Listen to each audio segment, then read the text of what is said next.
Now we're going to be talking about inverse or backwards normal curve problems. Before now, all of the examples we've seen involving normal curve problems, we're either given a z-score or some other value, and then we have to find the percentage or amount of area underneath the curve. Now what's going to change is the problems are going to tell us how much area is under a section of the curve, and we're going to have to find either the z-score or the value that's associated with that area. They're giving us essentially what the answers were to problems before, and then we have to go back and find the values they would have given us originally. There's a couple different ways they can ask us about this. The first type of inverse normal problem we can see is one like this, where we're given a piece of area between the mean and some z-score or some other value having to do with the problem. We can also be given some middle section of area where it's going to be between a positive and negative z-score. This is essentially another version of this one because basically this area is just doubled. We're going to use a similar technique to solve this one as we are to solve this one. The last type that they can give us, and these are closely related to each other, is they can give us the area to the left or to the right of a value, or the area above or below a certain value. So let's say they were to tell us we know the percentage of area above this z-score is this amount, and they ask us to find the z-score. It would be the same as if they told us the area below the z-score. We'd end up getting the same z-score whether they gave us this piece of area or whether they gave us that piece of area. We would just take some different steps to solve this problem than we would from this problem, but we expect that we'd end up with the same answer.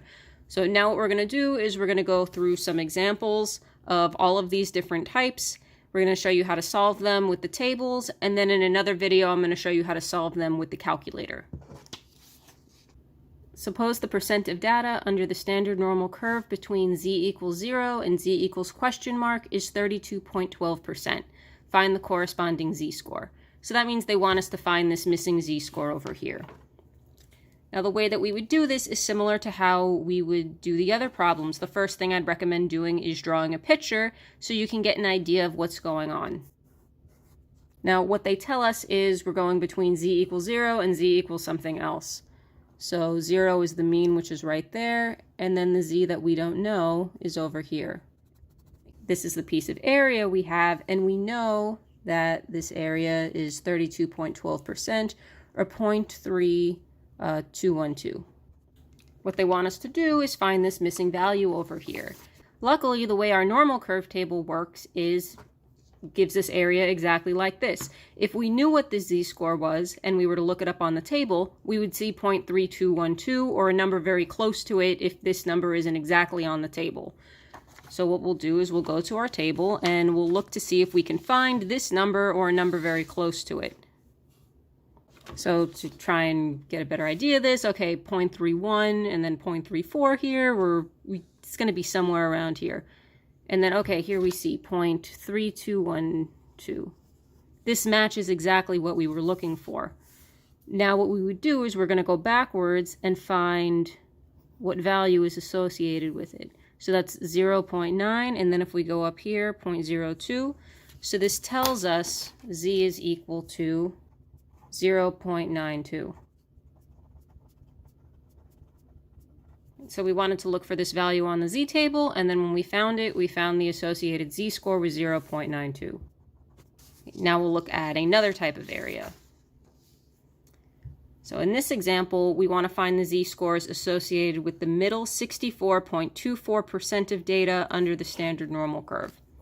So again, what I would do is suggest drawing a picture, and whenever they ask for a middle section of data or a middle section of the area, it's always going to be a positive version of whatever the z-score is and a negative version of whatever the z-score is. So what we know is this whole area here is 0.6424. But we can't look this number up on the table. If we try to look up 0.6424 on the table, well, the highest number that we can end up getting is 0.4998. The table is not going to give us values this big because it will only give us values between 0 and a positive z-score. But what we can do is we can break this up into two halves. Since we know that this whole thing is 0.6424 and the normal curve is completely symmetrical, each one of these pieces should be exactly half of this number. So if we take 0.6424 and we divide it by 2, we get 0.3212, and that's the area of each half.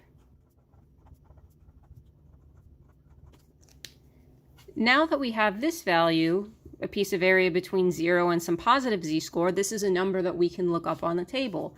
And this is actually similar to what we did here. It's the same number we got. I mean, it's not always going to work out that way, but this is the same value we had before, and we know that this z-score is 0.92 from what we did before. And then this one's going to end up being negative 0.92.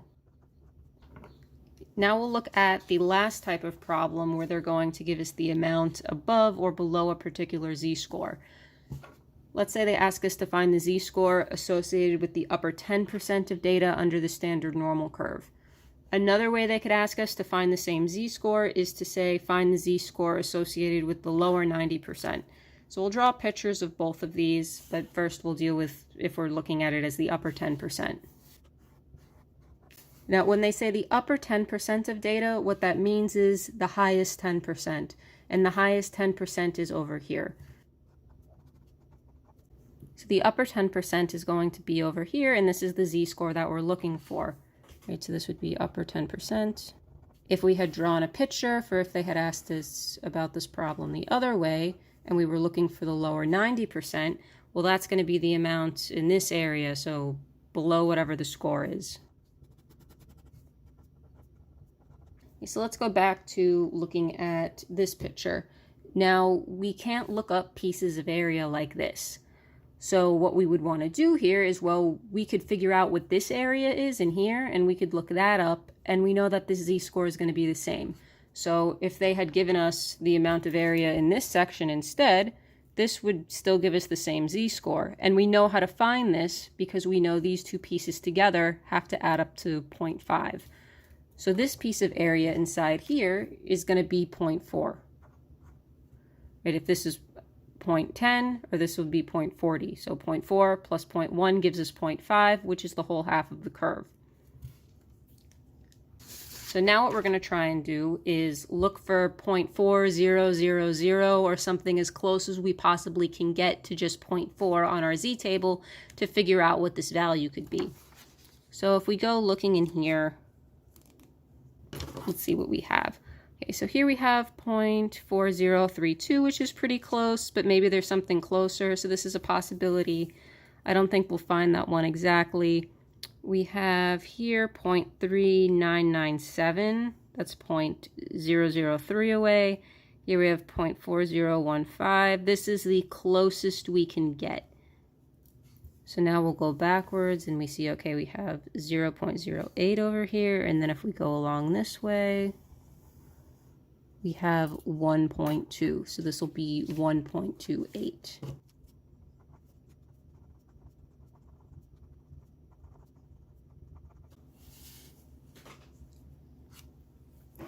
If we were asked the question the other way around, if they said find the z-score associated with the lower 90% of the data, if you recognize it's the same as this, you could choose to solve it this way. Let's say we wanted to solve it this way now. Well, what we know is they're telling us everything over here is 90% or 0.9. And again, we can't even try to look up 0.9 on the table because the table doesn't go that high. What we can do is, well, we know that this half of the curve is 0.5. And if we know the whole shaded area is 0.9, we know that this piece has to be 0.9 minus 0.5. So this half is going to be 0.4. If we subtract 0.5 from 0.9, this piece is 0.4. So we would end up looking for the same value on the z-table, and we'd end up getting the same thing. Again, because we can only find areas between 0 and some positive z-score, we'd be looking for 0.4 exactly, or the closest thing we could find, which happened to be, you know, closest area was